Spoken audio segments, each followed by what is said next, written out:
tunnel rat alert. Civil defense information will be broadcast at 6:40. West of the Rockies, you're on the air. Hello. Y2K, how can we prepare? Stop a few of their machines and radios. Throw them into darkness for a few hours. We are fighting for our lives. My family must survive. For 5 years, 1,000 gallons of gas, air filtration, water filtration.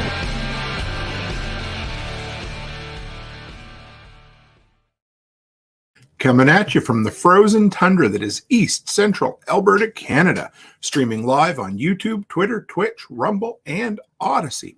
Welcome back to the workshop where we create community, find freedom, promote preparedness, and share success. I am Toolman Tim. Today is October the 29th, 2023. This is episode 390 of Workshop Radio. Or welcome back to Ghoulman Tim Presents the Workshop of Horrors.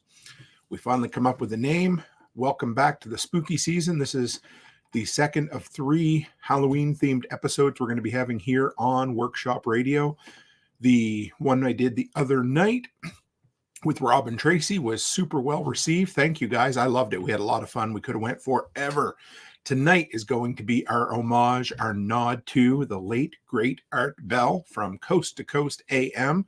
Every Halloween, if you don't know the story, he would rename his show Ghost to Ghost AM. And when you look back on Art Bell and his well thought of, well revered, and super popular in the 90s Coast to Coast AM, when he decided to take a turn toward the paranormal, the unexplained, that sort of thing, that's when his show really took off. And if it wasn't paranormal enough, like I said, once or twice every Halloween, he would put together Ghost to Ghost, where he would open up the phone lines, he would take faxes, emails as the time went on, and share unexplained, odd, strange stories that would focus around all the fun things. Tonight, so here we go. This is what we're going to do in a few minutes once we get the announcements out of the way. We're going to open up the phone lines, as you guys love. One Step Closer just said, scariest thing I ever saw was a letter from the IRS. Amen to that, brother. So we're going to open up the phone lines in just a moment, and we're going to, anybody who wants to come on live, I have a plethora of unexplained, interesting, odd phenomena stories to share with you tonight. So if nobody comes on, which you will, I know you will, but we have lots to share. So we're going to open it up. You can come on. You can talk about aliens. You can talk about ghosts. You can talk about unexplained, true crime. I tell you, Bigfoot, Yeti, whatever you want to call it, the Jersey Devil, I would love to hear about it. But more than that, here's how it goes. The only requirement for tonight is that it has to be a true story, or true as far as you've experienced it or been told it. Other than that, for the most part, anything goes. We will keep a short leash on crank callers this evening. If anybody happens to pop in, gone just like that. And yeah, so in a moment, I will post the StreamYard join link, and you guys can pop in the background. If we get busy, we're going to limit it to 10 minutes. And if we aren't too busy, then we'll kind of roll with it and see where the ghosts of AM radio past take us. So real quick, guys, I was talking to my friend earlier today, Amy Dingman of A Farmer's Kind of Life. She is this evening's sponsor. And what a wonderful friend. She shared a really funny story with me earlier today that I'm going to keep between us, but it meant a lot to me, the fact that she would reach out and share it to me. So if you guys are looking to get motivated, she might be a little nicer than I am. I don't know. It'd be pretty close, but she is the type that will motivate you in bite-sized pieces. So her episodes are running kind of in the 15-minute range at this point. And this week's episode, or topic of her episode, was, when is enough enough? When do you decide that you have enough and you don't have to strive for more? Really interesting topic that we don't talk about nearly often enough. Cabot Porter says, first or secondhand story? Yes. Yeah. I mean, you're going to hear a couple of personal stories from my family that have become kind of, I don't know, part of the furniture around here. They're pretty good stories. They're as true as I can allow them. That's all I ask. It's just no intentional jokes. That's all I'm looking for this evening, because we are going to be spooky. And of course, kids or those who are faint of heart should definitely walk away from the radio, walk away from the TV, walk away from YouTube, and come back when we're talking about less scary stuff after this evening. Next, Patch of the Month Club, guys. I haven't plugged that in a while. I need to do a little bit better, but I really do appreciate it. We've been picking up subscribers recently, but if you go to patchofthemonth.co and subscribe, it's $10 a month, $100 a year. You will get a patch in the mail, Velcro, 2x3, usually politically incorrect, sometimes a little bit on the edgy side, which I appreciate. And ours is running just a little late this month. I had to get them to redo it. It's supposed to be here by Wednesday, and it'll be out immediately after that. So I cannot wait to get them out to you folks. And finally, if you're wondering, I get this a lot. Hey, Tim, do you recommend a product? Have you tried this? Have you tried that? Yes, I do. Yes, I have. Maybe I haven't. I don't know. But the pinned post in YouTube this evening, and it will be in the podcast notes, is toolmantim.shop. And that is where I have a link to most of what I have used that I have recommended on Amazon. So there you go. And with that, guys, I'm going to throw up here, that sounded really funny, the StreamYard link. So it is now in the comments. If anybody would like to grab it, if you haven't done this before, all you have to do is click on the link, put your name in, and click Join Studio. I will see you in the background. I will bring you on. And like I said, share your story, and we will go from there. So, you know what, guys? We're going to start. Of course, the scariest stories come from your childhood. And it is something that growing up on the East Coast, near the Atlantic Ocean, basically on the Atlantic Ocean, we had lots of interesting stories. There were stories like when I was a kid, a teenager, I used to hang out at a local used music and bookstore, and it was just absolute. I loved it. Loved hanging out there. And the dude, this is kind of to see where these local stories come from. But one day, the guy, Phil is his name, still alive, great dude. And he said, there's an elephant buried out in Larchie's field. And I said, bullshit, there isn't. And he said, yeah, no, there is. And turned out, we didn't believe him. But one day, the traveling circus came through town. This was in the either late 1800s, early 1900s. They had an elephant with them. And while they were in town, the elephant got sick. And whether it died or it was dispatched while it was there, they dug a great big hole, put the elephant in, and buried it. We didn't believe it, so we went out and started exploring. Now, we didn't dig up an elephant carcass, but we did find a couple of spots in that field that would have had a really large depression where the ground had settled, and found where we assume was probably the skeleton of an elephant. I would love to see I'd love to see it dug up someday. But anyway, that's how those stories started. So in junior high, senior high, I used to go to youth group at my local church. And a couple times a summer, we would always go down to the Sandy Cove Beach. And we always used to have a campfire right there on the beach. We'd roast marshmallows, hot dogs, whatever it happened to be. And we always would sit around this same rock. It's a beautiful sandy beach. It's its own enclosed cove. And this one rock just stuck out because it's just there. So one day I was talking to a local guy, and he said, you guys always go down there and have your fires? Yeah. He goes, you know about that rock now, don't you? And I said, I don't really. He said, that's called Jerome's Rock. And I thought, oh, well, okay. I guess some dude named it after it. And he said, oh, no. Here's back in, we don't really know exactly when, but in the 1830s, 1840s, there was, this was a small harbor where people would come in and fish. And at night, the locals, of course, seen some lit up boat out in the cove. And that's all they saw. Didn't think any more of it. And in the morning, when some young boy went down to check the beaches and was just to see what he could find, he found a man lying there who couldn't speak English and had both of his legs surgically amputated somewhere below the knee. Now, use the word surgically loosely at that point, but he had been laying there all evening. They assumed that somebody brought him in on a rowboat and just left him there. And I mean, this is not the time when you could check genealogy or go on YouTube or Google or whatever and try to find it. And this dude lived there for about 50 years, didn't speak English, didn't speak Latin, didn't speak Spanish, didn't speak French, and would get really, really mad at most people when they get close to him. And he would just lay there, and yeah, most days he would just kind of lay in bed and hang out, but he lasted a long time. Nobody ever solved the mystery, but it was done by a skilled surgeon. They said when he was dropped off, the stumps were only partially healed and they were still bandaged. But of course, he'd been out there all evening and was suffering from cold and exposure. Nobody really knew. The best guesses that anybody ever had was that he might have been a sailor on a ship. Obviously, he was a sailor, and that he attempted a mutiny, which I thought was kind of cool. And maybe he was punished by amputation. It seems kind of, harsh. But anyway, somebody else said another suggestion might have been that he'd been an heir to a fortune and was gotten rid of for someone else to make room for the inheritance. And they said he may have had a traumatic brain injury, but they don't know. But that story has stuck with me ever since. I was a teenager at the time when I first heard it. And in my hometown, if you mention Jerome or Jerome's Rock, people tend to know. But not everybody knows what that rock there is there for. But 150 years ago, some dude, middle of the night, gets brought up on a little boat, dropped off by the rock, and just left there. Imagine. I can't even imagine. I mean, who knows? Maybe he was still recovering from the surgery, and he woke up, and all of a sudden there he was. But times they have changed, haven't they? I love that story of Jerome and Jerome's Rock. And someday I'll see if I can find you a picture of the rock. It's not super impressive by any means, but it definitely sticks up out of the sand.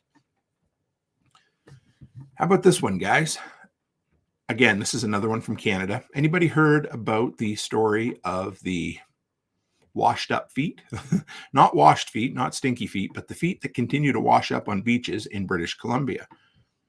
Over the past 15 years, they have been finding severed human feet inside of tennis shoes or hiking shoes or anything like that. And for some reason, they continue to show up there. Lots of people want to say they think it's there's tons of possible. Faith one, that's a really good one. Faith just asked if the shoes and the feet were ever, if they were Jerome's or not. I thought that was really good. I like that. Anyway, caught me off guard with that one. No, I don't think they were. They would have, the footwear would have been, they would have had to carbon date it at that point. So the first foot showed up in August 2007 on Jebediah Island in Georgia Strait. Through a DNA analysis, the right foot was later linked to a man who had gone missing 4 years earlier. So at this point, this is where I figure it's probably Bigfoot who has a taste for human flesh, but for some reason has an anti-foot fetish. I could be wrong, but this is my best guess anyway. Since then, at least 11 other feet have been found in the area, while three more have been found in Wanda Fuca Strait. Now, just recently, with this story, another one had washed up in Victoria Gonzalez Beach. As with the other cases, the foot was still encased in a shoe. Interesting. Imagine this. Imagine just out for your morning walk. You get your dog there, and you're taking him out in the morning, and he just comes back with a foot in a shoe in his mouth. And he's like, "Hey, Dad, didn't I do good?" "Yeah, maybe you did." Anyway, there's been well over 15 that they have found. They said it's not just a story of north of the border. It's also been south of the border in the U.S. They said at least 21 feet have washed ashore in Salish Sea, both on the U.S. and Canadian side since 2007. However, none of the discoveries have been linked to foul play. They say they've been perfectly severed and don't show any sign of mechanical separation. I'd love to leave it there, and maybe it is. They say it doesn't look like it's non-natural, but for some reason, it sounds like the water there is extra cold, and there's certain minerals that will eat the body and completely decompose the body in a matter of 4 days. Now, apparently, the fact that the feet are in the shoes protects them, and as the rest of the body decomposes, the foot floats off and the shoe just goes to the surface. I mean, I think it's possible, but I'm going to go with Bigfoot or Yeti. I mean, we're getting close to the north, so it could be like the abominable snowman or something like that. Cabot Porter thinks that it's aliens. I don't know, but I have always been a sucker for Unsolved Mysteries, the show, and the fact that mysteries are unsolved. And they're way more fun when you don't know the answer, whether it's something supernatural or something slightly more mundane, like bacteria, minerals, and ultra cold water. But yeah, I just, to me, I could not imagine being out in the morning, walking along, and hey, there it is. Instead of picking up, sand dollars or crab or something like that, my dog comes back with a foot in his mouth. I mean, talk about putting your foot in the mouth, eh? Faith says they are coming through a dimensional portal, especially coming through the Juan de Fuca plate area. Well, I'll take that. I should, I should have turned on my fax machine this evening. Maybe we could have got some faxes from beyond the grave. Who knows? All right. Speaking of stories that were passed down over the years in my family, there's two. Neither are unsolved, but they're creepy enough that I always appreciated them. And this first one, you may have heard me tell it on other shows before. I'm not sure if you have, but if I can remember the names correctly. Anyway, we have a hunting camp that we always go back to. My family more now than, my uncle and that, because we live way out here. But this is in Nova Scotia. And it's, I don't know, I think it's about an hour's walk in the woods. So it's a good long walk. And my uncle Jim owns it now. And he bought it from his uncle. And I can't remember his name right now. Anyway, we'll just call him my great uncle. And he would go back there pre-World War II and post-World War II. And this was before there was any, four-wheelers, three-wheelers, anything like that. It was you hiked in the woods and nobody else was around. And he would go in for weeks on end and he would cut firewood and he would hunt and he would just enjoy himself in the absolute dark abyss that was the woods back then. And one evening he was laying in bed and there was, nobody around anywhere. And all of a sudden he hears a thump on the north side of the building. And he's laying there and he's getting, he's like, did I just hear that? Did I not just hear that? I'm not really sure. And then he hears kind of a scrape and then a thump on the west side of the building. And then a thump and a scrape. And he's thinking, this is going to be the biggest bear I have ever seen. And he gets they had a little breakdown 12 gauge shotgun that they would keep underneath the coach. And it's still back there from the best I know. And he gets it pointed at the door, just in case this bear decides it wants to come in and avail itself of some of the supplies that are in the cabin. So then he hears on the south side, thump, scrape, and it's getting closer and closer to the door. And he figures, this is it. I'm going to go out in a blaze of glory. Nobody's ever going to know what happened to me, but I'm going to shoot the bear as it is. And just as he's about to take a shot, he sees the profile in the doorway, and it's a man. Now, I don't know if I'd feel better, feel worse, but this dude had been, I still get chills hearing this story. It's the weirdest thing. This dude had been lost hunting for days in the woods. He got confused. He was heading in the wrong direction. And there was no artificial light out there. He had no flashlight, no nothing. And the dude was basically just running in the woods because he was so panicked. And he ran smack into the side of my great uncle's cabin, just like that. What are the chances?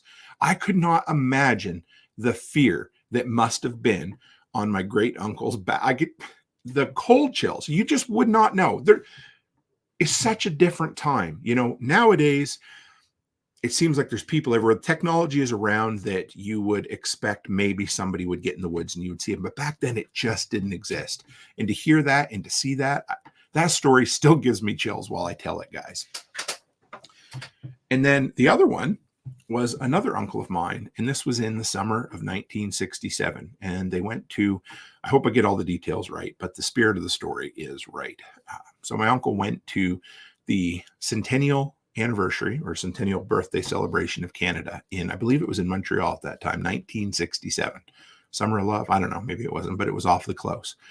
And I believe it was him and his wife were coming back, and they hitchhiked, of course, because what else do you do in the 60s? But you hitchhike everywhere, smoke dope, don't wear a bra, and hitchhike. And they were on their way back, and they get into the vehicle with somebody who seemed like he was a little bit off. Now, again, in the 60s, there was lots of people around who were a little bit off. So to get into a vehicle where a guy was as high as Cheech and Chong combined wasn't necessarily a bad thing or an odd thing at the time. But this dude was absolutely, he seemed like he was from another planet or something. And the guy drove, and he was driving faster and faster. And my uncle was like, you need to slow down and let us out. And the guy looked at him and he said, oh no. He said, we're going to die in this vehicle today. Something along those lines. And my uncle was panicking and panicking and panicking. And the guy was driving faster and faster and faster. And just as soon as he got to the point where he thought, this is it, I'm going to die as a 22-year-old, whatever it happened to be, the dude stopped, he pulled over, and he let him out. And the guy got caught a few hours down the road somewhere. Turned out he was a wanted fugitive for murder somewhere else. What made the guy stop? What made him not crash, not kill, not whatever? For whatever reason, that day he decided that it wasn't going to be my uncle, and I believe it was his girlfriend at the time. I could not imagine. Good evening, folks. I see a bunch more over here. We got Jules in this evening. We got Backwoods Butcher. We got Rachel. We got Cabot. We got Faith. I seen we were up to about 35 live viewers, right? There's something fun about spooky stories. And we got Off Grid with Sugar Creek Homestead of Tennessee. Yeah, I could not imagine the story. That blows me away. So like I said, if anybody out there would like to join in on the live chat, you can call east of the Rockies, call 1-800, west of the Rockies, you can call here. Oh, we have somebody coming in that looks strangely familiar, almost like a King of the Hill character. Now, Dale Gribble, God rest his soul. He has since passed on, but I think we have somebody coming on here. Let's check him out. Good evening, sir. How are you? How are we doing today? I'm just trying to feel my character a little bit, try to get into it. Not too bad at all. So, guys, I have been bragging up this. We didn't have a name until recently, but we knew it was going to be a Ghost to Ghost special. And now it is known as Ghoulman Tim's Workshop of Horrors. And Kyle has said all along that he has a story or four to share with us. And so, off now. This looks ridiculous. So we have got him on, and I told everybody, you know the rules, Kyle. Love to hear your stories. Love what you're doing. What'd you come to share with us this evening on the Workshop of Horrors, brother? So when we lived in the southern part of the state, Nicole had a house that she bought down there. But again, it's like just a small cottage. I think it was 700 square feet. Thing was tiny. And we lived there with 6 dogs and 60 birds. It was ridiculous. But I moved in with her, and I was bringing the last box into the basement, walked up the basement stairs, closed the door, and it had one of those hook eye locks. And I did that, and all I hear from the kitchen is, oh, no, don't do that. And I was like, why? And she goes, oh, the house doesn't like it. And I'm like, excuse me? What does that mean? And she proceeds to tell me that the house is super haunted. She's dealt with it a bunch. And that it seems to happen more when you lock the door to the basement. And I'm like, you're just telling me, you literally told me this as I dropped my last box into moving in here. Are you kidding me? That's insane. And we were there for probably about 2 years more, I think. And I never really saw anything. The couple things she had seen was an old woman in the kitchen. Like, she was asleep on the couch. At the time she lived there alone, was a ICU nurse in Boston. So she would usually just sleep on the couch with the dogs, like on weird shifts. And she woke up one time to the refrigerator door opening and then closing and then opening. And at that point, she stood up, and there was just like an old woman there, like opening and closing the door. And then she was gone. Oh, my God. Then she had about a sleep paralysis. That's a fun one. The same evening or a different time? Different time. Okay. So for people who don't know, that's essentially when you wake up and don't have, she's walking over. You don't have the ability to move, but you can still see and like feel everything. So for those who don't know, this is my lovely wife, Nicole. Hi, Nicole. Great to have you. Good to see you. We're telling ghost stories this evening about your old haunted house. Favorite. I hate it. I hate it so much. I hate everything ghost.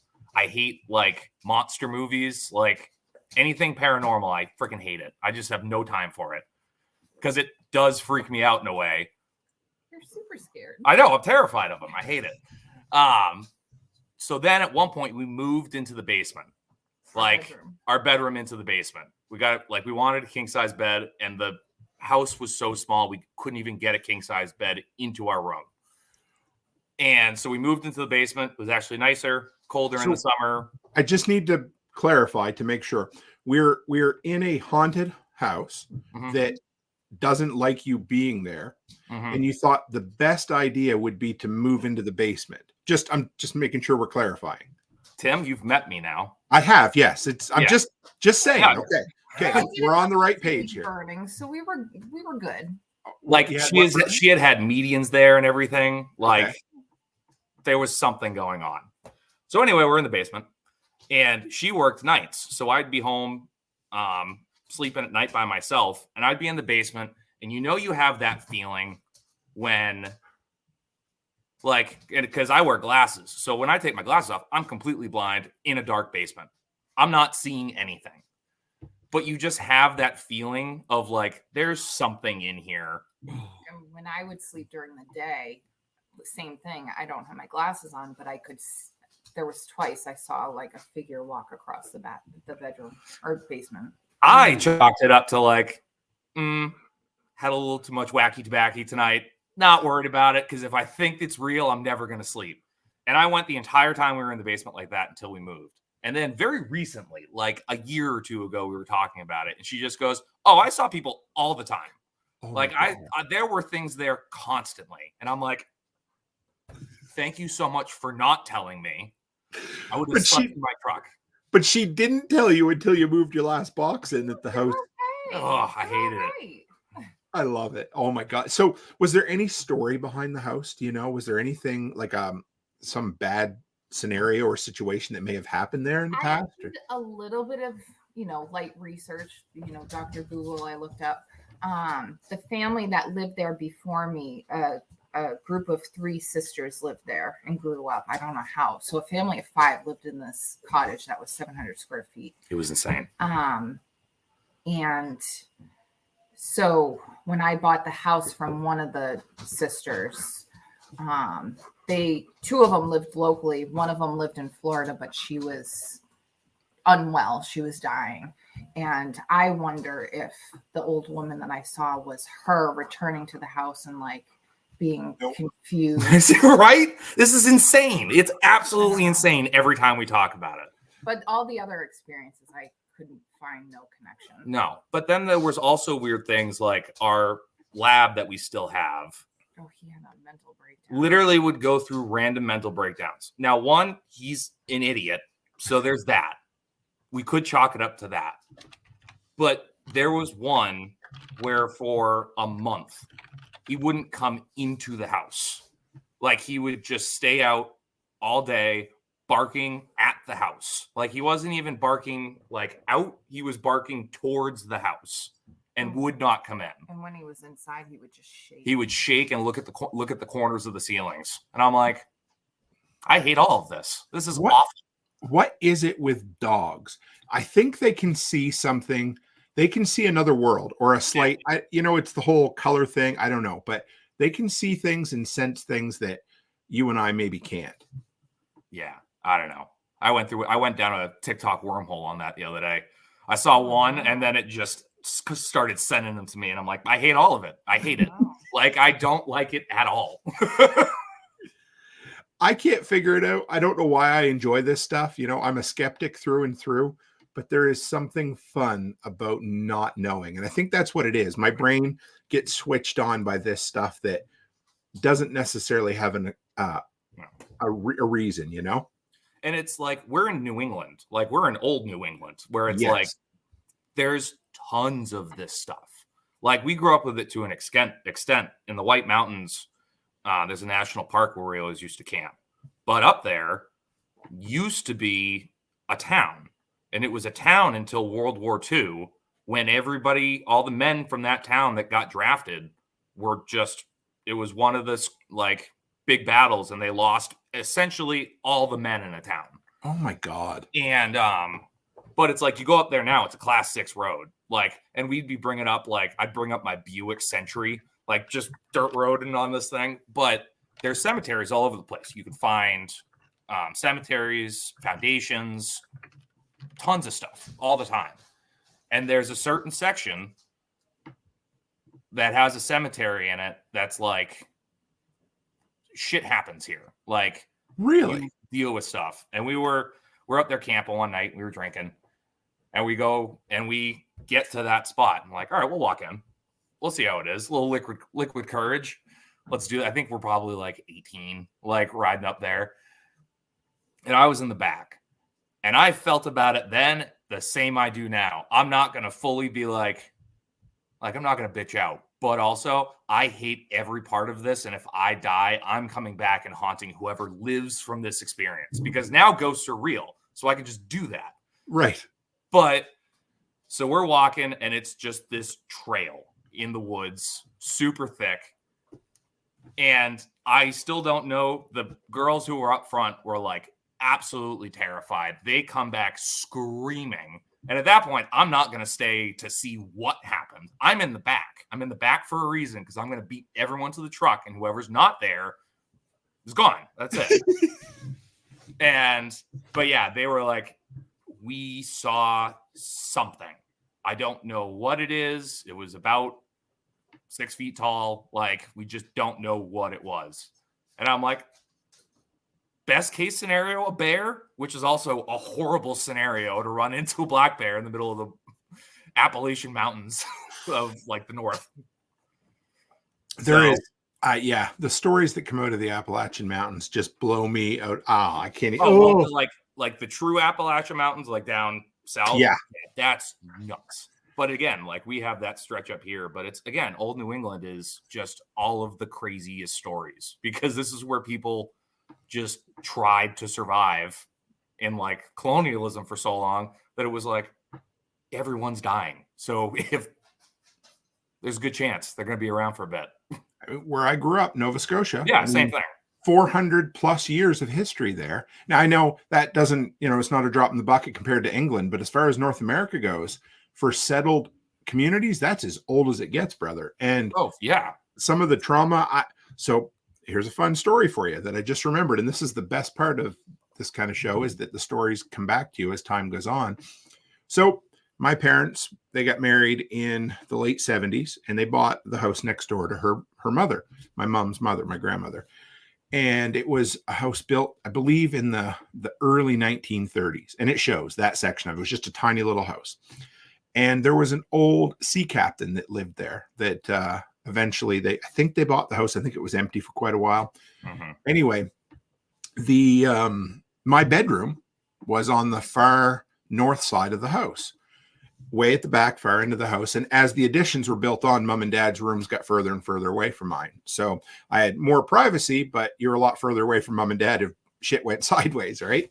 Yeah. So one day, my uncle tells me this story, and he goes, somebody was out by the house one day, and they heard this nasty thump, just one big loud thump on the inside of your wall where your bedroom is now. And I was like, oh, okay. So they went over to check on this old sea captain, and he had dropped dead in his bed right then, right there. So he must have swapped, slam out, hit the wall. Who knows what happened, just like a death throw or something. And I was probably 13 at the time, and you can imagine how impressed 13-year-old Tim was with finding out an ancient sea captain died in his bed. Well, not his bed, but his bedroom where his bed now resides. Mm-mm. So yeah, that shit. That's what it. Oh, Jesus. Anyway. Well, it's like there is good stuff about it sometimes. And I'll share this. This is a good one. Yeah. We had a death in the family at one point, like a close death.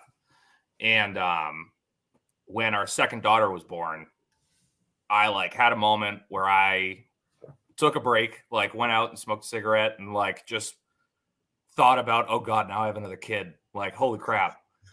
And I had a couple minutes out there, and I just talked to him. Like, I just talked to him and in the parking lot of the hospital, whatever, and like, just look out for this, that, and the other. At the same time, unbeknownst to us at the moment, my best friend, his wife was in labor with his daughter. Like, our daughters are a day apart. Wow. So couple months after that, I'm at his house visiting with them, and his mom comes over, and his mom does, I think it's Kundalini yoga, where it's one of those things where it's like, it puts you in like almost like a trance of some point. And she was doing it because of like her daughter-in-law being in labor and just putting out good vibes and things like that. And what she told us was that person came to her in her like trance or whatever it was, because she was his teacher too, like when we were kids and everything. Like, she knew him since he was a tiny little kid. So she knew exactly who he was. And he said, it's all going to be good. Like, it's all going to be okay. And it was like, I asked her what time that was. And I knew it, like, I knew the time Julia had been born. And I'm like, I know I walked outside an hour later because I was like, holy shit.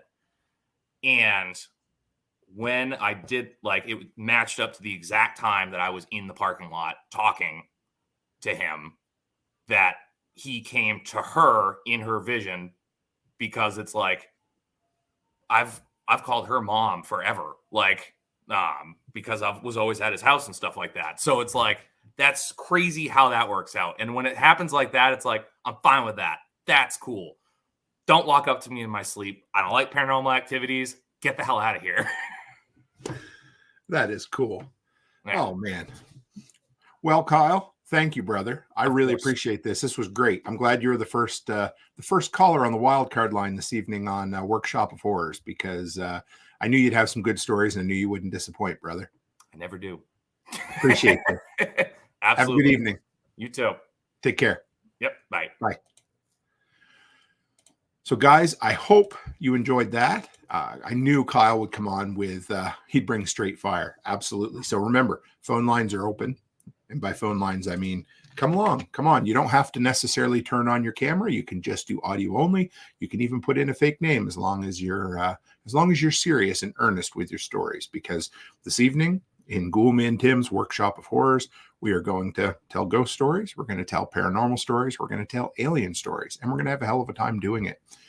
And as Kyle was talking about, you know, people reaching back from beyond the grave, no matter where you stand on it, I told you our motivation, inspiration for this evening's show was, again, listening to those old Ghost to Ghost episodes by Art Bell. Mm-hmm. And Art himself always said, if he could ever find a way, I think for him, and Carrie, if Carrie's still in listening, Carrie Brown, he was a much bigger Art Bell fan than I was, of course. And it seemed like Art was always searching for something. He was searching for existence beyond the mortal.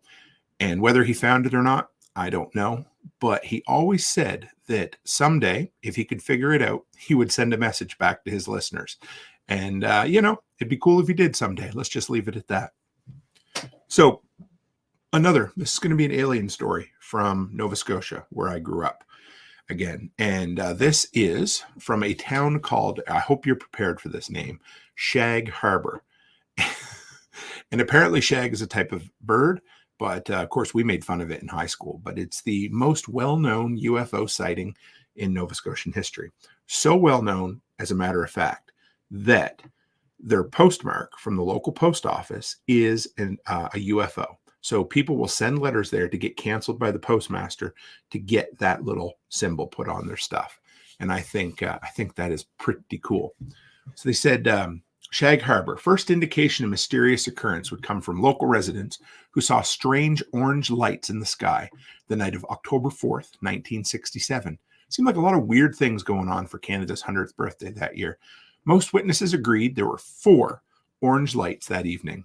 5 teenagers watched these lights flash in sequence. Then they suddenly dove straight toward the water's surface. The witnesses were surprised that the lights did not dive into the water, but seemed to float up on top of the water, approximately a half mile from shore. Witnesses at first thought it was an airplane crash, but The police quickly discounted that theory. Constable Pound made his way to the shore to get a closer look at the phenomenal sight. He was accompanied by another corporal and a constable and other local residents. They all clearly saw a yellow light slowly moving over the water, leaving a yellowish foam in its wake. Coast Guard cutter ship was immediately dispatched. Other local boats rushed to the spot of the sighting, but by the time they arrived, the light itself had disappeared. However, the boat crewmen could still see the yellow foam, indicating that something had possibly submerged. Nothing else could be found that evening, and the search was called off by 3 a.m. The RCMP, that's the Royal Canadian Mounted Police, ran a traffic check that evening with NORAD and a few others and said there was no reported missing aircraft. The following day, the Canadian forces in Ottawa gave a report and said something had hit the water in Shag Harbor, but the object was of unknown origin. Always everyone's favorite. Whenever there's a cover-up, whenever there's a conspiracy, it's always unknown origin, isn't it? So the HMCS Granby was ordered to the location where divers searched the bottom of the ocean for several days, but never had any results of any import. The story was soon forgotten until 1993, as it started to, I think early internet days, started to kind of come back around. One explanation was that it was a Russian spacecraft that had crashed, while others explained the presence that they said would explain the presence of a Russian submarine in the area at that time. Also, there was a rumor of an American involvement in the follow-up investigation, and by involvement, it's implied cover-up, but there was no official statement beyond that.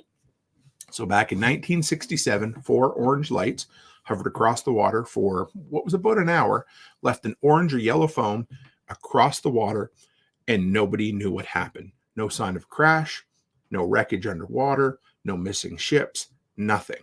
But a bunch of people, including 3 police officers who would be considered well-to-believe witnesses, all stated they saw the same thing. And the genesis for this episode, going back, was the very first episode that Carrie and I did in memory of Art Bell. And in that episode, I believe it was the first one anyway, in one of those episodes, I did a segment on the Phoenix Lights, which were, I believe, a triangle of lights that pretty much the entire city of Phoenix saw at that time. And I got, I believe, 2 different emails from viewers saying that they had witnessed the Phoenix Lights at that time. And I realized we've got enough of a community here that there's enough ghost stories out there that we can share them. So I hope you enjoyed that. I love UFOs. I grew up as a UFO X-Files junkie. I used to get paranormal magazines. There was this short-lived magazine. I wish I could tell you what the name of it was now, but it came out for maybe a half dozen issues. And for those who are younger than 35, a magazine is a bundled piece of paper you used to get at the store that would have your information in it, kind of like the internet, but even less reliable. And it usually took about a month or 2 to get to you.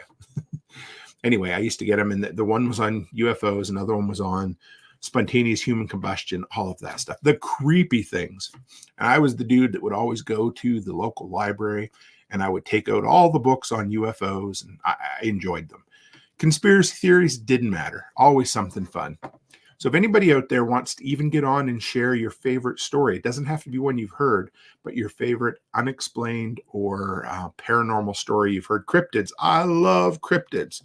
I actually did some digging for some Bigfoot stories tonight, and we may or may not get to them. Who knows where we'll end up? But yes, cryptids. We've got the Mothman, we have the Yeti, we have the Jersey Devil, we have Bigfoot, Sasquatch, or Samsquatch, or Samskatch, whatever, as the Trailer Park Boys would say. But Faith K says spontaneous human combustion always scared the hell out of me. Yeah, me too. Because there was always these grainy pictures on the early internet that would claim that it was actually, go back further than that. Before I had access to the internet, I would go on badminton tournaments and things like that. And for some reason, I'd always have a little bit of money. And my idea was fun was that I would go and get like the daily news or whatever the worldly news they used to call it. The things that would say like Bat Boy born or sounds of hell recorded, that kind of stuff. And I'd always get them. And there'd be pictures in there that'd be black and white, grainy as hell. But they would say that this was the result. There was always somebody in a rocking chair sitting there reading their newspaper, and they absolutely caught fire and burnt up. Oh, anyway. And Backwoods Butcher says he knows a guy who spontaneously combusted in a strip club, and we never let him live it down.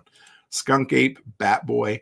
I don't know if I'm going to be able to pronounce this. Loup Guru. So I'm going to go Loop or Lou Guru in Louisiana. That means.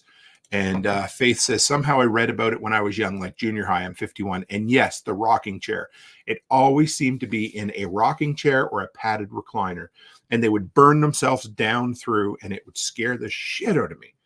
And you know what, guys? I should have, if somebody can find that, there was, when I believe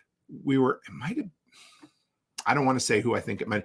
I think it was at the workshop workday that somebody had just got a new video on Bigfoot. I think it took place in Colorado, and it was a fairly interesting video. Like it wasn't completely like throw the baby out with the bathwater kind of thing. And Evergreen says, and they always run upstairs. So this one here, this is another Canadian story. I thought I'd focus a lot on Canadian stories because I was hoping that since our listenership is overwhelmingly American, these might be some that you hadn't heard before. So here comes a word I'm going to attempt to pronounce that I'll probably butcher, but it's Angekooney Lake, vanished village, Nunavut, and we have a gentleman in the back here. So give me a minute, I'll finish this story, and then we will bring on our next caller. So in 1930, Canadian fur trapper Joe LaBelle. If that name doesn't sound like a Canadian fur trapper, I have never heard the name of a Canadian fur trapper in my life. Joe LaBelle was traveling near this lake in the modern Nunavut territory. Aware of an Inuit settlement in that area, he entered the community looking for lodging, and he found it completely deserted. In his search, he found meals that had been started and left abandoned, empty huts left stocked with food and personal possessions, a recent fire left smoldering. This sounds very similar to the Roanoke Lost Colony, a discarded repair of a junior seal skin that had yet to be completed, and no signs of a struggle that would have explained the whereabouts of the people. Whatever had happened had forced the entire settlement to abandon their location instantly. There were no tracks, and the most gruesome thing they found was the fact that the dogs were still there, but they were frozen solid because they'd been left in the weather for many weeks or days at least. Food, weapons, and clothing had all been left behind almost instantly. LaBelle continued onward to the closest telegraph office located several miles further on and reported his encounter to the mounted police to launch an official investigation. Their investigation took testimony from a trapper named Armand Laurent, another one that sounded like a trapper, and his two sons. When questioned, get this, guys, this is the best part. They said they saw a large cylindrical object that transformed into a bullet shape before heading toward the missing lake. At the village, the RCMP found the kayaks still on the beach, meals still hung over long dead cooking fires, and frozen bodies of the villagers' dogs. They'd also found that every grave in the burial ground had been opened and emptied. The headstones had been stacked in piles on either side of the graves, ruling out animals as the culprits. The RCMP eventually concluded that the people had been missing for about 8 weeks before they arrived, but they'd never come up with an answer as to why the settlement had been abandoned to its location.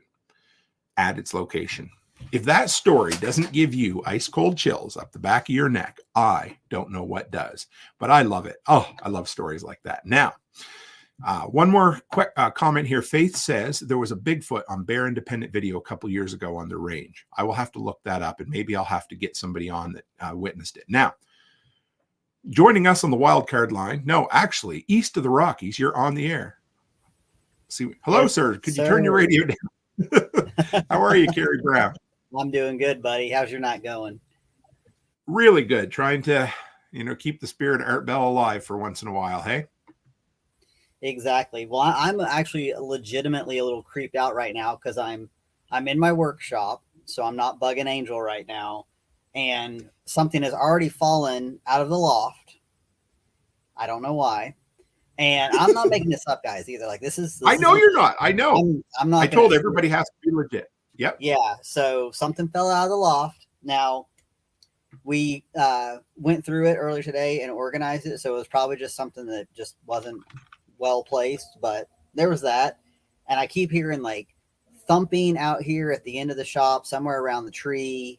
There's probably just a raccoon or something out there, but all I got with me is a flashlight. I did not come 50 feet away from my home with any kind of defense. So, if it happens live on the internet. That works for me. And you know what? It's just a sign that we're doing something right here. It means that we've scared up the right, the right emotions in people, and every little noise around the corner might get people a little worked up. That makes me excited for, as long as nothing really happens to you, Carrie, I'll be happy. So. Yeah, I'm just going to try really hard, if it does happen, not to scream like a little girl. Sounds good. I'll mute it, or I'll edit it out in post. How about that? Thank you. But I do have a couple stories for you. I would love some scary stories or unexplained stories this evening. Yeah, I got they're short ones, but I kind of cover the gamut just a little bit. So, naturally on the ambulance days, we're going to see weird stuff all the time. And, the majority of the time that I was on the truck was working nights or working 24-hour shifts. So, there's just something about, you see stuff at night, right? You see, whether it's just because you're so tired, or maybe because there's just more activity at night, or some kind of combination. But one that still stands out to me today was just driving the truck with my partner. We weren't on a call. We were probably just changing our post.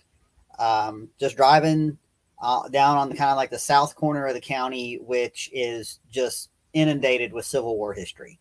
Lots of plaques, lots of memorials, lots of energy of that sort down through there. And we're just driving down the highway, typical, 3 a.m. I think it was fall. I remember it being kind of like crisp and cool, and really like lots of stars in the sky, really bright and clean. And in the distance, I could see something in the road. And I was like, crap, there's something in the road. It was just kind of like this sort of white thing, maybe 3 or 4 feet tall. Couldn't really tell what it was. And I kind of just started to slow down. And my partner next to me, she's enjoying a nap while I'm trying not to sleep while driving. Yeah. And I come almost to a complete stop, and there was just this glowing white thing standing on the double yellow line right there.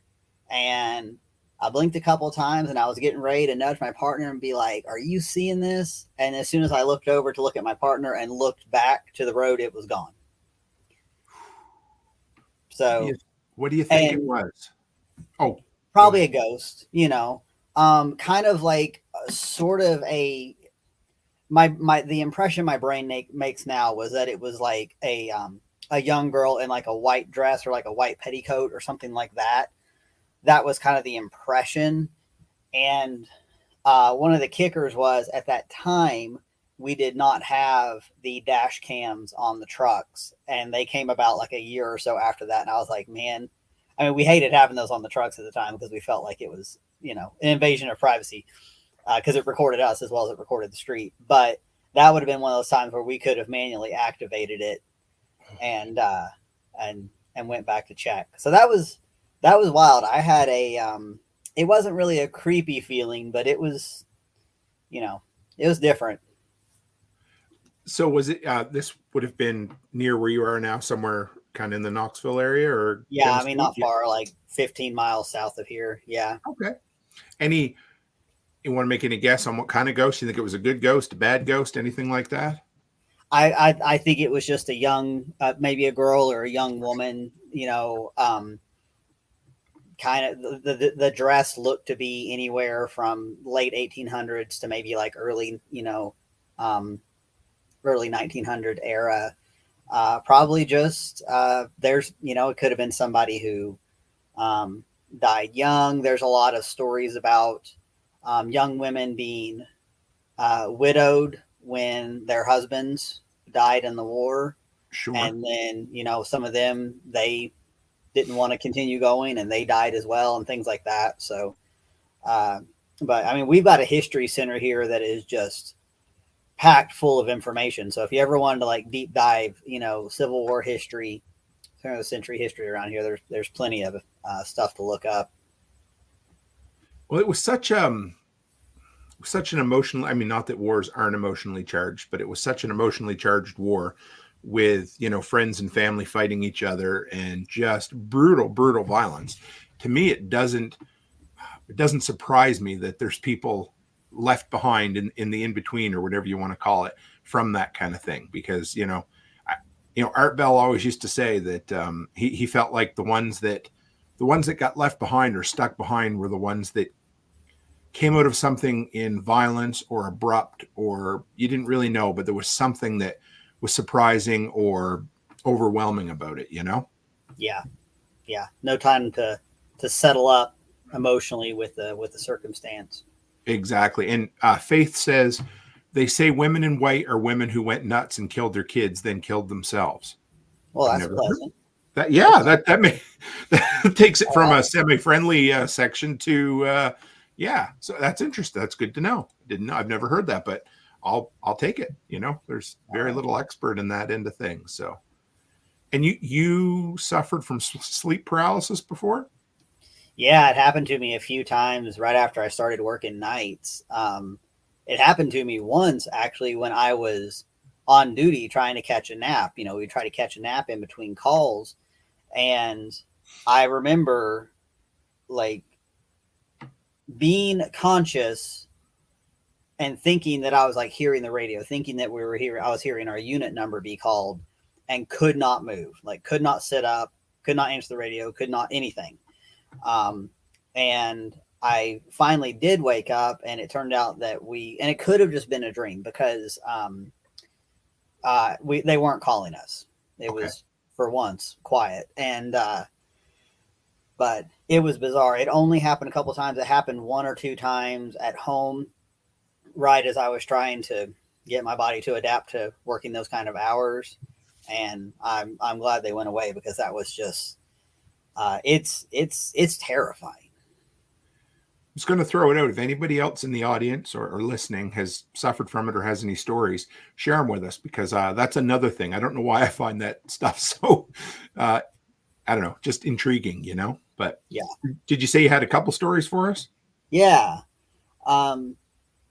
There's a old mining quarry not too far from where we are. There's actually a bunch all over the county, but there's one that's sort of on the smaller side. And several years ago, Mom and I went down there to explore it. It's kind of between, it's kind of behind a church and a school that's part of the church. And you just you can park in the school parking lot, cut through a little section of woods, and then you're in this quarry. And Mom and I went back there because there's an old farm dump. So you'll find cool bottles and, tools. You just never really know. And you just, we're weird like that. We like look for stuff like that. And we've been down there for a little bit, just wandering around, and Mom hollered to me. She was like, well, this is kind of weird. Come look at this. And there is this on a rock. There is like some kind of offering or shrine of something that involves like lots of red, I think paint, lots of red stuff. It didn't look like dry blood, it looked like paint. Skulls, weird. Oh, there's a baby doll, things like that. And there's the one thing that like actually scares the bejesus out of me, and I can't watch stuff like this, like anything that has to do with inanimate objects becoming animate. Can't handle it. Chucky stuff. I don't care how corny those movies are now. I can't do it. Anything with like a weird, creepy baby doll or a puppet or something. No, I'm out. So yeah, so we saw that, and I think the baby doll was like missing an arm or maybe its head or something. And Mom and I were like, well, we'll be going now. Oh my God. It was strange. Yeah. You got a theory on it by chance? It was probably just the high school kids going back there screwing around doing silly stuff. Probably went out there with a Ouija board or something. Although that's something you shouldn't mess with either, in my opinion. But, you know, probably just goofy, you know, kids messing around in the woods. But it made me feel uneasy. And that was enough to be like, well, I think we're done looking around here. 110%. That creeps me out, man. Yeah. There is something about, like you said, Faith says, dolls and such are a note biscuit for me. Hell to a nope. Yep. Oh, man. Yep. I got a question for you. You listened to Art Bell back in the day, obviously, quite a bit. Do you, and we talked about this a bit for his Ghost to Ghost and stuff, and it always seemed like maybe he was searching for something or wanted an answer to something. And I don't know, do you remember hearing him say, because I know I've heard it and I couldn't find a quote tonight, but that if he was ever able to, he would try to connect or communicate on the other side? Yeah, he said that more than once. I mean, we're all ears, Art, waiting on you. I mean, do you think he found it? Do you think he got his answer on the other side, whatever it happened to be?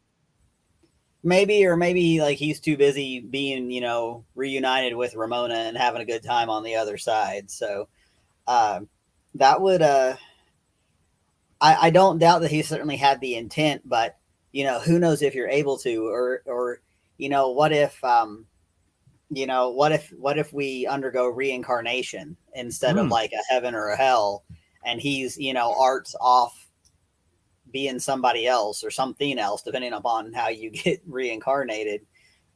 It's cool to think about. It would be really neat if, you know, if you like had some guy call into some radio show, and maybe it doesn't sound like Art, but it's like the same cadence and all those, you know, kind of keys that you listen to, the way somebody communicates. That would be seriously cool. There's been a couple of guys who have done AI based like new segments from coast to coast with Art's voice, and that alone was creepy enough, you know. It's interesting. And then there's have you heard of the spirit boxes? I think he talked about them on there before. Those creep. They are, whether they're legit or 100% bullshit, they still creep me out, because they hook them up and they listen to radio signals and things like that and try to come back with something. That's all. I don't know. Anyway, to me, it creeps me out. So oh, do you have any more stories for us, or was that it? I got one more quick one for to cover our UFO side of things. Oh, good. Okay, perfect. So I think this was either the summer of 2020 or 2021, because it was when I was still mowing yards in the old neighborhood. And I remember this very distinctly. So I was mowing a yard, and the yard faces north. Okay. Which not all that relevant, but it was, you know, like middle of the day. So the sun was going to be behind me. If I'm looking north, the sun is behind me. It's like noon, 1 o'clock, somewhere around in there. And I can see this plane going over, like what looks to be a passenger airline at really high elevation, like as high as they can go, you know, almost so high you can barely see it. It's just, you know, little more than light reflecting off of it at that point. But what was weird was that there were two, and it almost looked like a mirror image.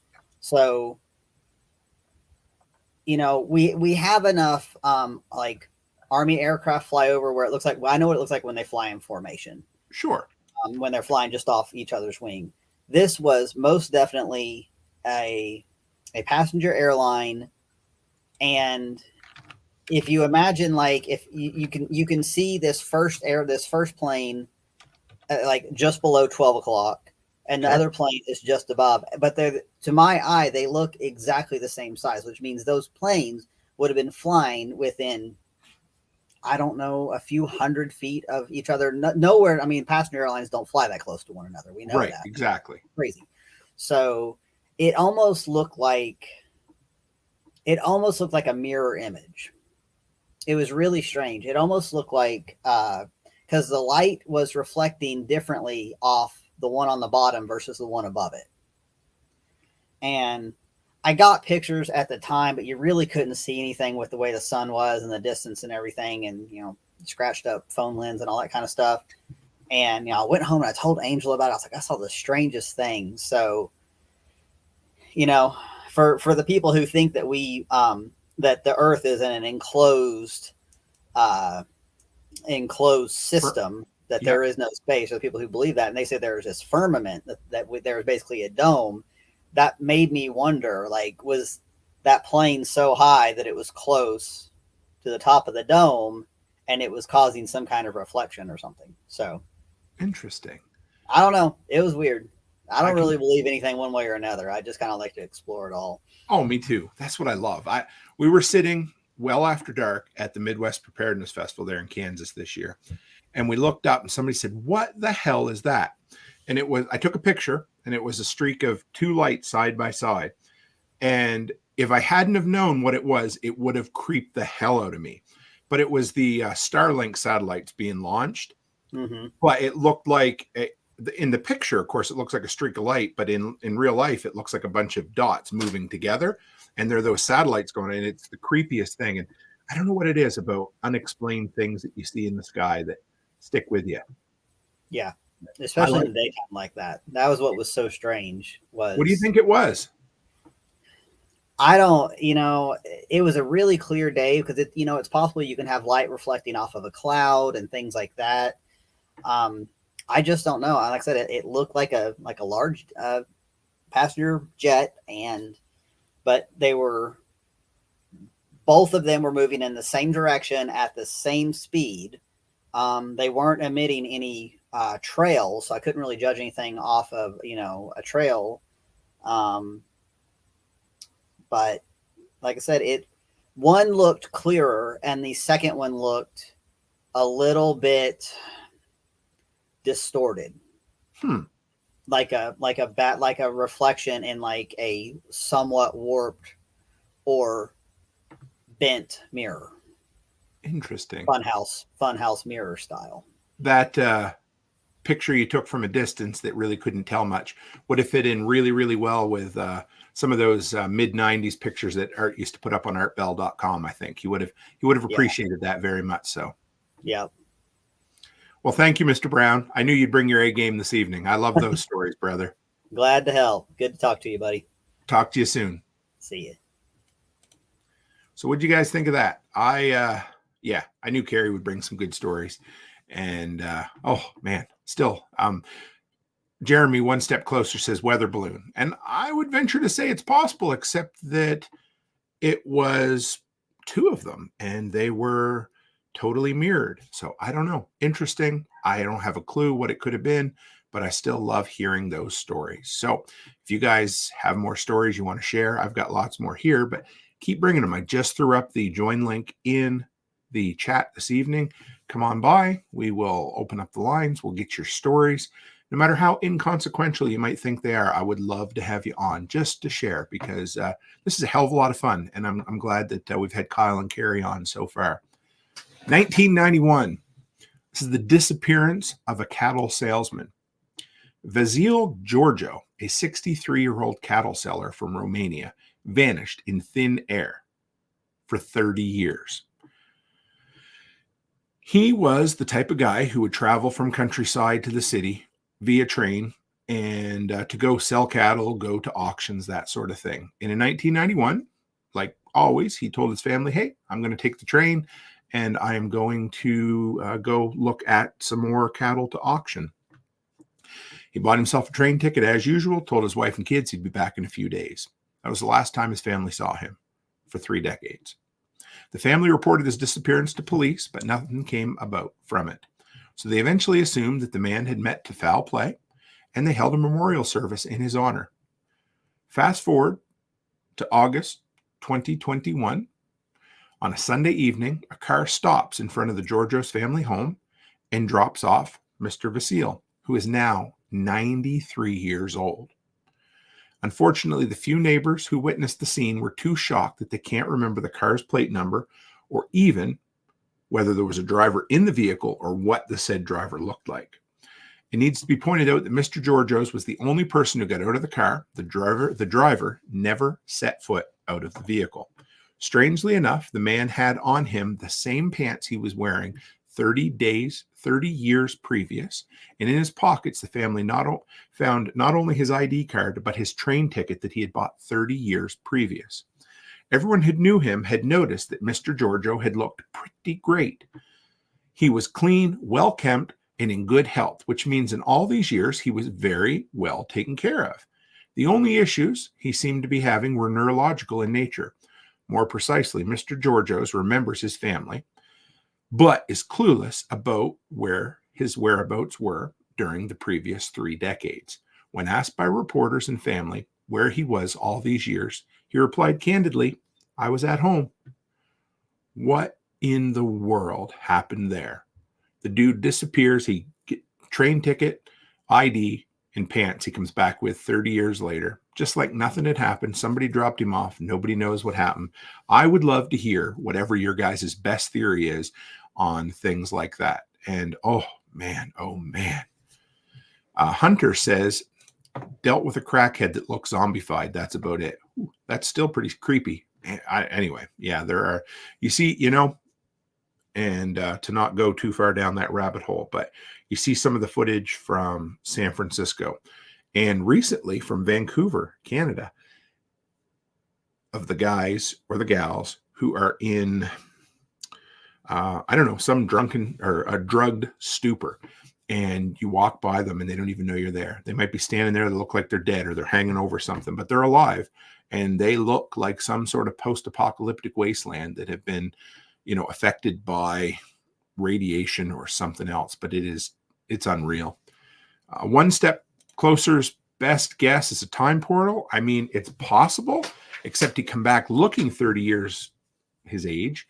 So like 30 years further on. So I don't know. It's just interesting. Did somebody take him and hold him until his brain was, mush and figured, man, I figured he'd be dead long before now, but instead he's still alive and they figured it was a good chance to drop him back off to his family? I'll never know, but rather interesting. How about conspiracies, guys? What are your favorite conspiracies? There's one recent conspiracy that I've been kind of interested in, and I don't get lost down the conspiracy rabbit hole too often, but have you guys heard the story about some corporate conglomeration that's been buying up farmland near U.S. military bases? Because to me, it's rather creepy. And I don't know. There's no real story behind why it's happening, but it's rather interesting. And if you haven't heard it, check this out. A mysterious investment company is buying up large tracts of land around a California Air Force base, raising questions about who just happens to be behind it. And more importantly, what is their intentions? Amid growing fears about Chinese businesses acquiring land near military sites. The investment firm Flannery Associates has bought nearly $1 billion worth of land near Travis Air Force Base in Northern California, which is midway between Sacramento and San Francisco. Flannery Associates filed a lawsuit in May against a group of landowners, accusing the farmers of conspiring to inflate the value of the property, drawing further scrutiny from policymakers. Here's the thing. This is what I found out. There has been, reading some of these other stories, this Flannery Associates has been approaching farmers who don't have their land for sale. And they're like, hey, how much money is it going to take for you to sell us this land that just so happens to border U.S. military bases? And the farmers will say, no, I don't think I want to sell it. And they'll say, just name your price and we will buy it from you. And then when they named an inflated price, they took them to court and said, you're asking for too much for your land. We want some of our money back.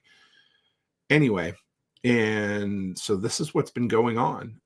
Since 2018, Flannery, a registered as an agricultural company, we're going to put air quotes around that for those in the audio only, has purchased more than 50,000 acres in Solano County alone, according to public records and detailed maps obtained by The Hill. The acquired property runs directly up to and adjacent Travis Air Force Base. How crazy is that? Evergreen Farm says probably backed by Bill Gates. Yeah, you probably wouldn't be wrong. So, and Jules says, yes, they've been doing it for decades. Texas, South Dakota, and Florida as well. Let's see. We have no idea who they are. This guy says Flannery Associates is opaque. In other words, they're not very see-through. We have no idea where the nearly $900 million at this point has come from. They've bought over 55,000 acres of land in the area, and it raises a major concern. No shit. The firm claims that 97% of its investors are U.S.-based, but the source said there's no way to verify that claim. The business registry, this is where it gets even just a little more slippery. The business registry address for the company is located at a packaging shop in a shopping center in Folsom, California. There just seems to be so much twisted, weird stuff going on with that story. I don't even know what it is. But that conspiracy definitely jumped up and grabbed me, and I don't know what exactly was going on, but rather interesting. So I hope you enjoyed that. So I dug into some ham radio. So this evening's episode, like I said, has been an homage to Art Bell, but it also kind of incorporates two of the semi-weekly segments that I do on here. First is I read it on the internet, some of the best posts I find from the internet for you guys. And then other ones are stranger than fiction, some of the interesting news stories that I find out there. And so I put into Reddit some of the best ham radio mysteries that we could find. And these ones were pretty good. Some of them have the usernames, some of them don't, but I enjoyed every one of them that I found for you. So this one comes from user Death Metal Banjo, which is great. Said, I was tuning around late one night on 4 megahertz and came across a gentle Mr. Rogers-like voice saying things like, Daniel, can you hear me? There are people here who want to speak with you, Daniel. You need to tell us where you are. We are here to help you. He continued to call Daniel's name, but no answer. No call sign, no station ID, no names or anything. Just, Daniel, can you hear me? At one point, you could hear someone crying in the background. Whew, that one gives me chills, folks, and I enjoy it. This one comes from user, please don't judge me. In the late 1980s, I was listening to Radio Jerusalem on shortwave, and they stopped regular programming and made an announcement. They said that there were incoming rockets and everyone should put on their gas masks and go to a safe area. The announcer then said, be sure that your children's gas masks are put on correctly first. That's a true to life story, but it's still creepy as all get out. How about this one here? This one wasn't a ham radio, but this was another post from Reddit. This was Violent Orifice user. Standing outside a convenience store late one evening, I saw 2 different cars park about a minute or 2 apart and go into the store. It was obvious the 2 didn't know each other, or at least that's what was implied. After shopping for just a minute, without purchasing anything, they each left in each other's car. Still can't explain it today without going down the CIA conspiracy route.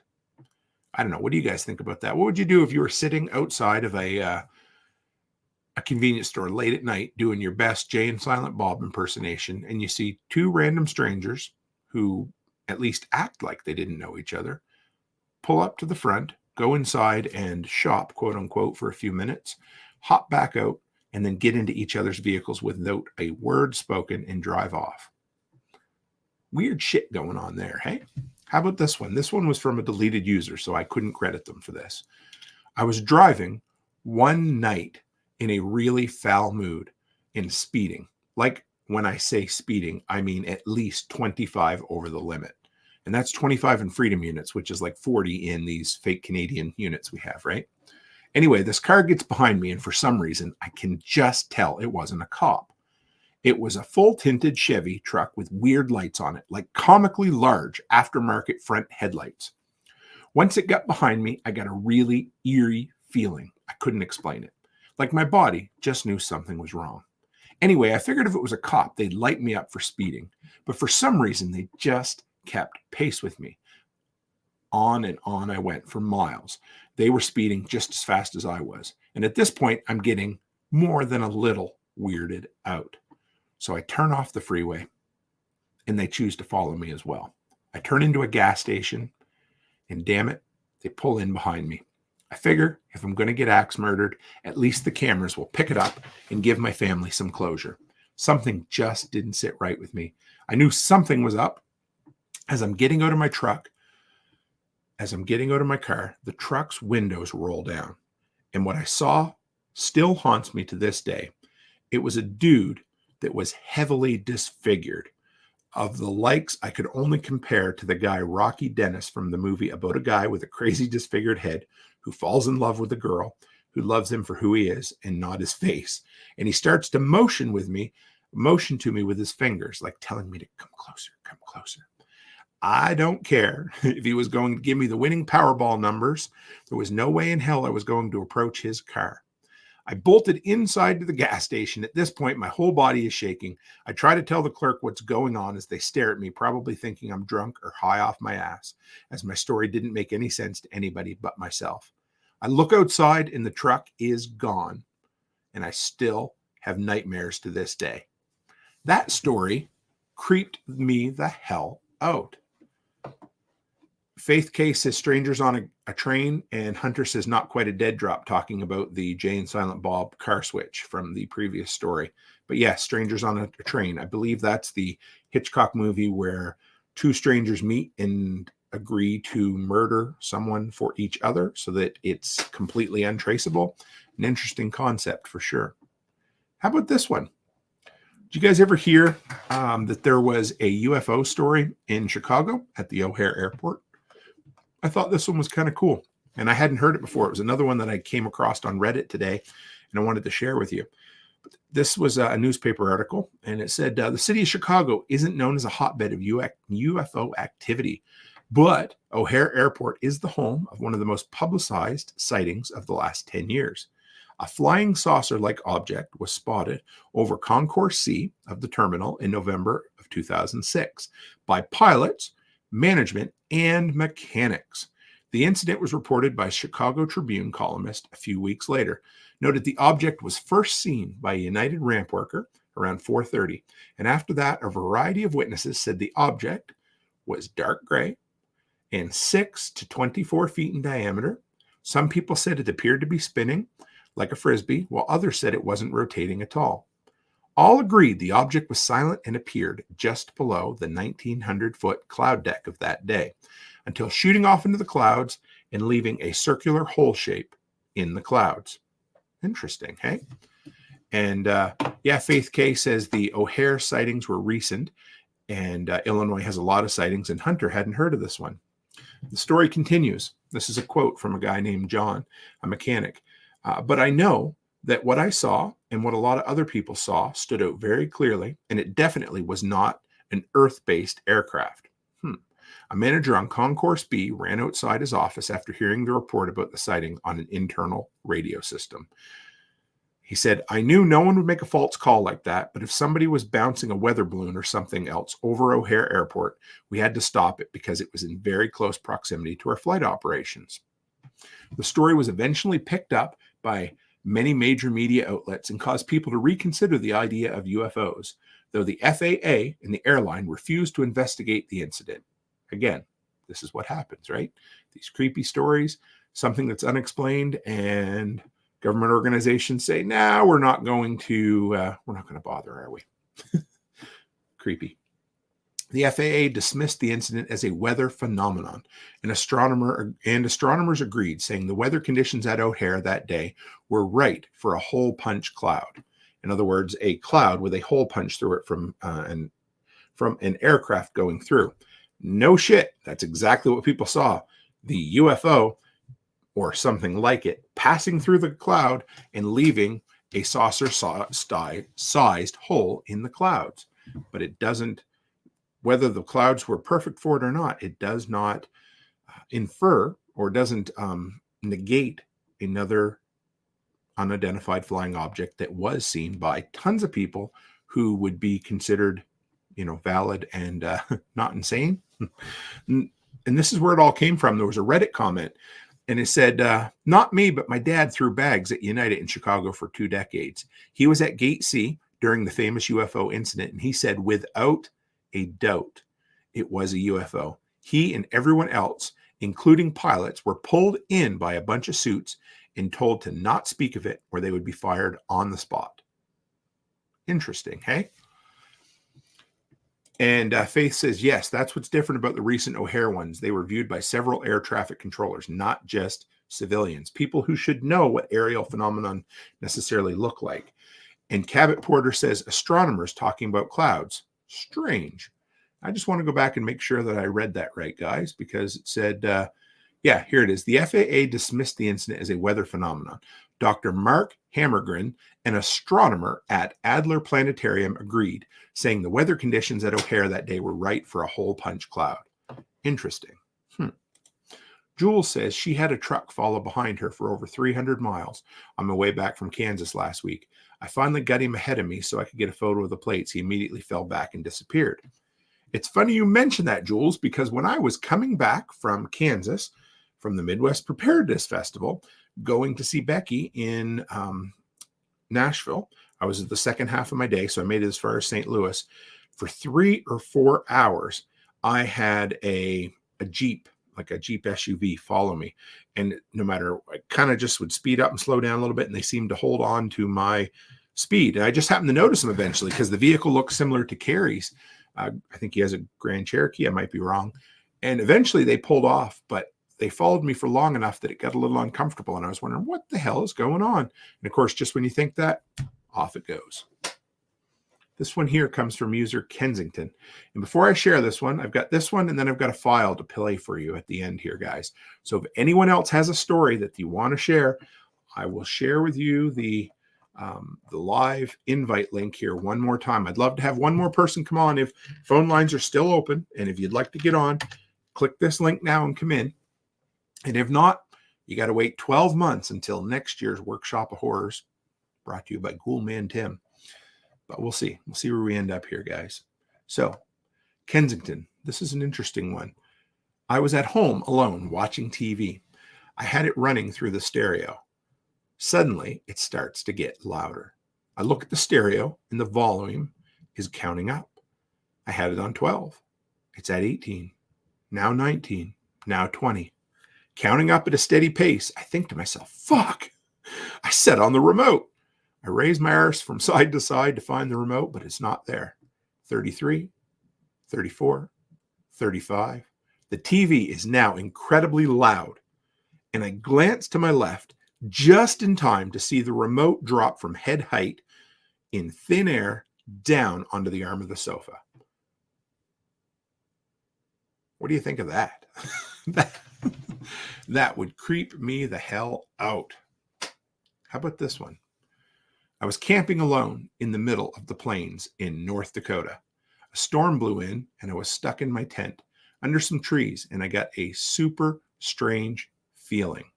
I had 2 phones on me at the time. One had internet, and one was for navigating, and the other just had cell reception. 2013. All of a sudden, one of the phones start ringing, and I look at the caller ID, and the call was coming from the other phone, which was closed and in my other hand. Never touched a button, never pushed a button, never sent a signal, but in the middle of the night, in a storm, in North Dakota, in a tent, and one phone calls the other phone. I don't know, folks. So the entire theme of tonight's show, like I said, was done in the spirit of Art Bell's old Ghost to Ghost episodes. And Art, like I said, was obsessed with something from the other side, wondering what it was, what was going on, whether there was something there. He would ask stories. He would be genuinely interested in people's near-death experiences and things like that. Always a lot of fun to listen to. You could tell he was genuinely interested. And he would always say that if he ever had the opportunity, he would attempt to contact his listeners or people on the other side. And I thought, So anyway, I came across something today, putting this show together, that I had never heard before. And it is something that I have no doubt in my mind that Art Bell absolutely would have loved. He was a showman first and foremost, but he loved the paranormal, and he loved ghosts, and he loved things about stories coming back from the other side. So I came across this video. I pulled some audio out of it. I edited it down to make it 90 seconds. So hopefully that will, I won't be too long that it will, carry things away. But this was done by a YouTuber named Huff Paranormal. And I spoke of it earlier, but he used a spirit box.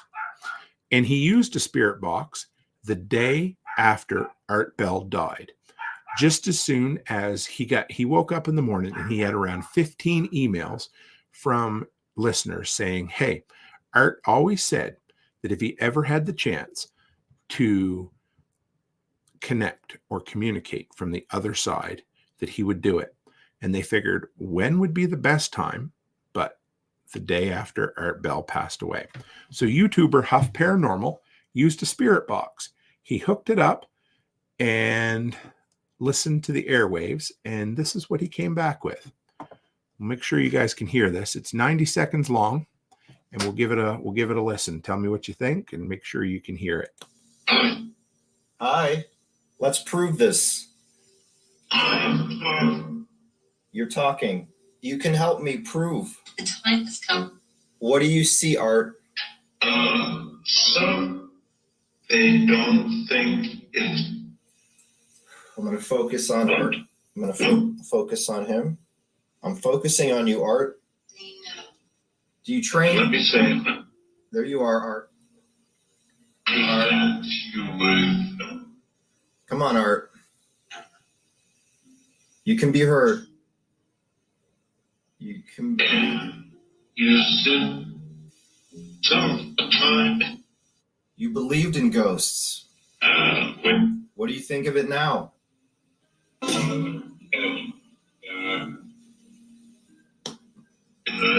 Too alarmed. You hear? Where are you? Calling on Art Bell. He passed away last night. Yes. Today. Come on through. I know you're Art Bell. Have you received answers, Art? Hi. Let's prove this. I don't know. All I can say, I know Hunter says, where's closed captioned when you need them? I could probably hear it a bit better on my end. And it doesn't mean that whatever it happens to be. Like I said, Art said he wanted to communicate from the other side. And in there's a couple of things where you can hear pretty clearly. And one is, hi, I'm Art Bell or something like that. And then the sound slows down. And toward the end, the guy had captions on the screen. And he said that he could clearly hear Art say that this is not the end. And whatever that means for whomever it is, it gave me a bit of cold chills when I heard it, because I thought that blew me out of the water. Carrie says, that is wild. Was that a bit of bumper music coming through too? I think so. There was quite a bit of it, and I cut out a lot of the dead time just so it wouldn't, just for brevity and time constraints. But I want to believe this evening, just like Art Bell believed in the 90s and the 80s and the 2000s, up until his death in 2018, that he was going to come back. He was going to do his best to communicate. And I hope whatever the answers were that Art Bell was looking for, he found them. And hopefully he just was able to give a word or two and say, hey, it's not the end. So whatever else, I love these type of things. I love these stories. I love the brain twists that this does to a person. I love that it makes you think outside the box and expand your cranial thinking. How about that? It just allows us to think, hey, maybe there's answers that we don't even have the questions to yet. And hopefully whatever else Mr. Art Bell, who is, in the airways in the sky from the other side, might be listening on, might be every so often be able to sprinkle his voice out over the airwaves in the high frequency ham radio. But I appreciated him, and I hope this show honored his legacy that was Ghost to Ghost. I hope you guys have an incredibly spooky Halloween. And spirits willing, we will have another rendition of Workshop of Horrors brought to you by Ghoulman Tim's next year. So with that, guys, stay spooky, stay scared. See you next week.